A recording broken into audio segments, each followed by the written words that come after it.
There was a time that the Witcher series was seen as a rather niche series, but every subsequent title in the series saw CD Projekt Red grow as a developer, with the series exploding in popularity with the most recent 2015 release of The Witcher 3: Wild Hunt. Following on the heels of such a substantial release that was given excellent post-release support, the development team had plenty of eyes on them to see how exactly their next game, Cyberpunk 2077, would turn out. After being announced in 2012 and stepping into the public eye in 2013, it has been a long road for Cyberpunk 2077 to arrive on PC and consoles, but now that it has arrived, will all the goodwill that CD Projekt Red built up over the years keep the game together?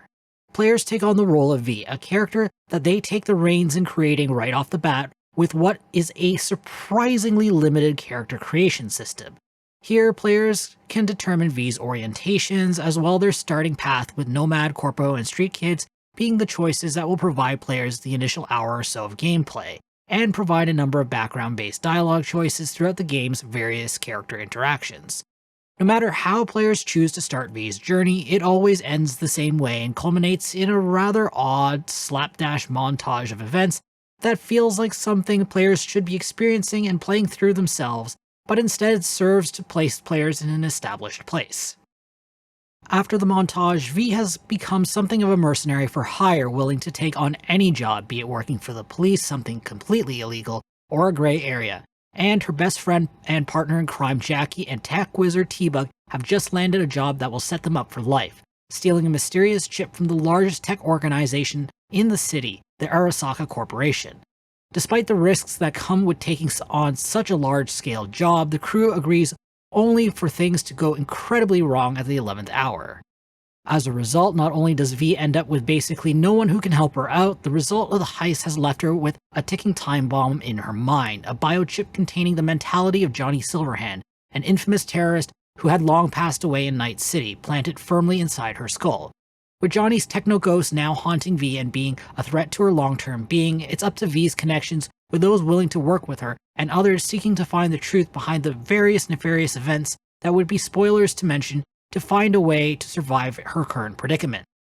Cyberpunk 2077 tells a tale that is filled with some great surprises and can really shine at times, but it is also one that doesn't really know how to pace itself. Players will meet a number of outlandish characters that seem to have so much depth only for them to be quickly shuffled along in an attempt to move the story along in regards to the core storyline. In fact, at points, it almost seems like a few of the game's core story missions have missing sections where V is randomly jumped forward in time to progress events, or flat out given an option to skip a silent car ride that could have been filled with more dialogue or interaction. Given the core storyline's relatively short length for an open-world RPG, it should not be an option. Thankfully, many of these characters are given some of their own chances to shine in numerous side quests that players can tackle. These quests often provide much of the desperately needed character interactions that Cyberpunk 2077 needs, including a few romance options, and are often some of the zanier missions, as they can freely explore just how strange life has become in this futuristic dystopia. These side quests, as well as collectible data logs, help fill in the various lore gaps about the world that simply aren't touched that well upon in the core story.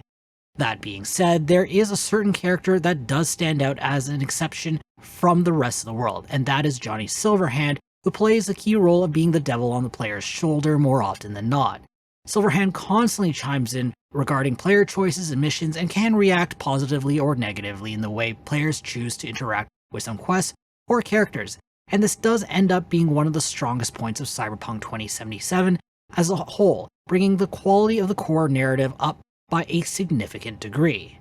Once the player completes the prologue sequences, which serve to run them through most of the gameplay mechanics that the player will be able to use to take on every given situation, they are given access to a small chunk of what eventually opens into the full massive map that is Night City. This map is filled with everything from main story quests, side quests, smaller missions called gigs, criminal activities in progress, and more, but players will need to be careful because every district has enemies at different strengths, so it is entirely possible to head into a district to, let's say, track down an AWOL AI taxi, only to find an enemy capable of dropping V with only a single shot sitting close by. It is worth noting that while missions do warn players of how strong enemies might be through a danger system, and high-level enemies do have skulls on their data, these often aren't accurate.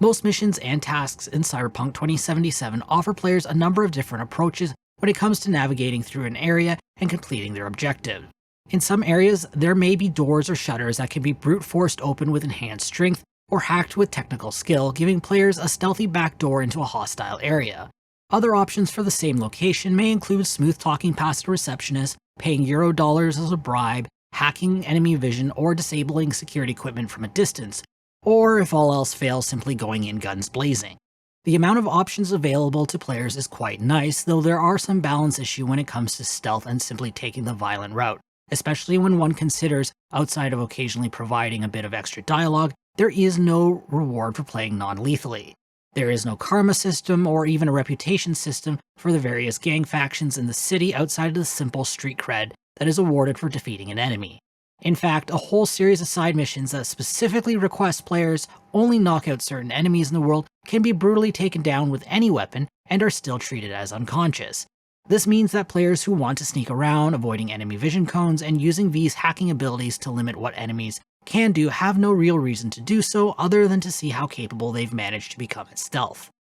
Actual combat works rather well, with players being able to make use of a variety of firearms, most which feature various futuristic elements such as homing bullets or ricocheting ammo, melee weapons that are about as straightforward as they come, and of course the various cybernetic enhancements they have equipped themselves with, such as the incredibly powerful Mantis Blades. These augments come with a number of different abilities of their own and can have mods equipped to apply elemental damage for some extra oomph. Exploring the world itself is a bit of a mixed bag, primarily thanks to the fact that while there are a number of unique districts to explore and tons of side activities to take part in, most of the city is made up of locked doors and NPCs with generic dialogue with zero interaction. Oddly enough, even crime doesn't pay in Night City, as any killed civilians or police do not drop items when slain, even if doing so puts a temporary warrant on V's head. Driving a standard vehicle is also clunky at its best, though thankfully an easier to handle motorcycle is one of the first things V is provided with.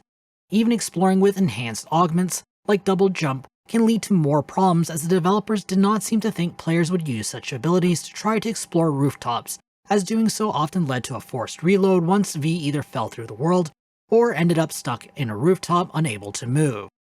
These types of bugs were only the tip of the iceberg when it came to my time with Cyberpunk 2077. Multiple times throughout the game, there has been side quests that either failed to complete properly or failed to spawn enemies that must be defeated unless a previous save was reloaded. On one spectacular instance, all enemies spawned in invisibly only to fire wildly around the room, and since players cannot save in combat, required a lengthy replay from the previous save file. Thankfully, autosaves are made frequently by the game, and players can quick save at a moment's notice. But this doesn't stop the saves from corrupting entirely, as was the case about 10 hours into my time with Cyberpunk 2077, resulting in almost all my saves being corrupted outside of a handful 5 hours prior. Other such glitches, such as lootable items sinking straight into the ground, enemy AI glitching and standing still, cars spawning randomly, characters T-posing or sitting on invisible chairs, textures of the world, and even the characters themselves flicker into random chrome colors, and these are only a few of the many we've seen, not to mention crashing multiple times straight to the Xbox home screen. This means that those who want to see what Cyberpunk 2077 has to offer have to be prepared to save often or risk losing progress from glitch quests, bugs that make kill V suddenly or render her unable to advance, or worst of all, lose hours of progress should any type of corruption occur. When everything is working fine, Cyberpunk 2077 is an outstanding looking game with almost every aspect of the world dripping with futuristic aesthetics.